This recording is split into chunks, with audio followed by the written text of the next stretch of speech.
as it's Halloween, I think it's fitting that I start off with a video game creepypasta. And the one that I've been hearing most often around the video game community is Ben, or Ben Drowned. This is a combo of a gamer theory and a rundown on the creepypasta. Unfortunately, the story is just too long, and as it goes on, it gets too complex for me to go over, so I'll just focus on the main points.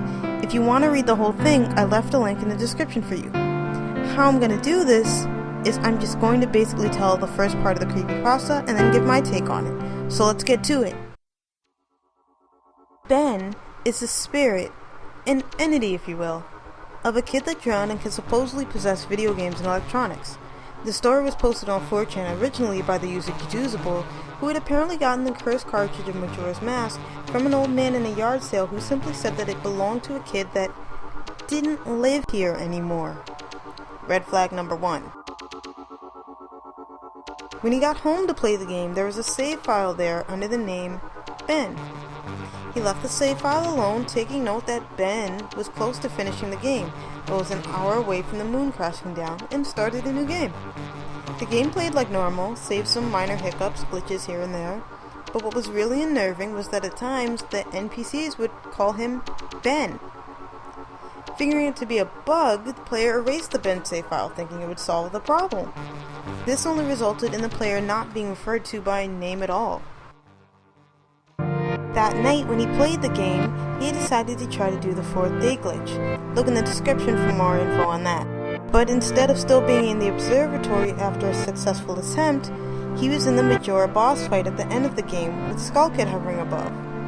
He followed Link until the player decided to reach the reset button, and as he did, text supposedly appeared on the screen reading, "You're not sure why, but you apparently had a reservation." It wasn't edited text since it came from the game itself, specifically when you get the room key from Anju in the inn. So it's only fair to think that the game was just glitched, right? Not daring to believe that the game was communicating with him, the player ran around for about 15 seconds before another text appeared saying, "Go to the lair of the temple's boss," with the option yes or no.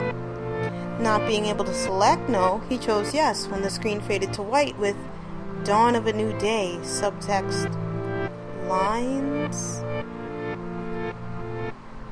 Okay. He was dropped into a Twilight Zone version of Clocktown without NPCs, only the feeling that something was watching him, and the Song of Healing being played in reverse, with the happy masked salesman's laugh resounding quietly. Which I have to admit, that is some creepy shit. I'm not gonna lie. The player felt personally threatened by this presence he felt looming over him, and no matter how hard he attempted to leave Clocktown, he was only brought to another part of the town, and even attempting to fly to another location was useless, saying, "Your notes echo far, but nothing happens." Obviously being scared out of his mind, but not thinking clearly to turn the game off, he came up with a brilliant plan to, and dare I say it, drown himself in the laundry pool in hopes of respawning elsewhere. I mean, when all else fails, drown yourself, right? As he came into the laundry pool area, Link supposedly grabbed his head, the screen flashing briefly of the masked salesman smiling at him, and Skull Kid's scream playing in the back before the screen returned to Link staring at the Link statue that appears when you play the song Elegy of Emptiness. And yes, that is a creepy statue, isn't it? I didn't edit a picture. This is what it really looks like. Miyamoto, I can't even. No matter where he tried to go, the statue would follow, appearing at random intervals in time before Link started to do weird animations of arm flailing or spasming, and the screen flashing the masked salesman's face before staring at the statue again. Eventually, he was warped to an underground tunnel where the Song of Healing played in reverse, and before too long, the statue began to spawn behind Link, but was now more aggressive and quicker to spawn than before. He rushed out of the tunnel when a redead screamed, and the screen faded to black with "Dawn of a New Day," subtext lines. When the screen faded back in, Link was standing on top of the clock tower with Skull Kid hovering above him again. Not knowing what to do, the player equipped his bow and shot at Skull Kid, hitting 3 times, and as a retaliation, a text box appeared reading, That won't do you any good. Hee hee. And Link was, and I'm not making this up because this is exactly what it says, and if you don't believe me you can go read it yourself, picked up off the ground, levitated upwards on his back, and then Link screamed as he burst into flames. Yeah. The player attempted this 2 more times, and on his final attempt, he recalled that you have to play the ocarina to reverse time. So when he tried and finished on the last note, Link spontaneously combusted again. This time, as the death scene was close to finishing, the game began to chuck, as if processing a lot of, quote, something. And when the screen faded in, it was the same as the other times, with Skull Kid hovering above. But Link was lying on his back dead, with his head tilted towards the camera. And after about 30 seconds of staring at Link's lifeless body, the screen faded to read, "You've met with a terrible fate, haven't you? Only to be met by the title screen." Yeah, after all that. And not only that, but the Link save file was gone and replaced with a save file named Your Turn, which when selected brought him back to the scene of Link dead with the Skull Kid hovering above and his laugh looping over and over.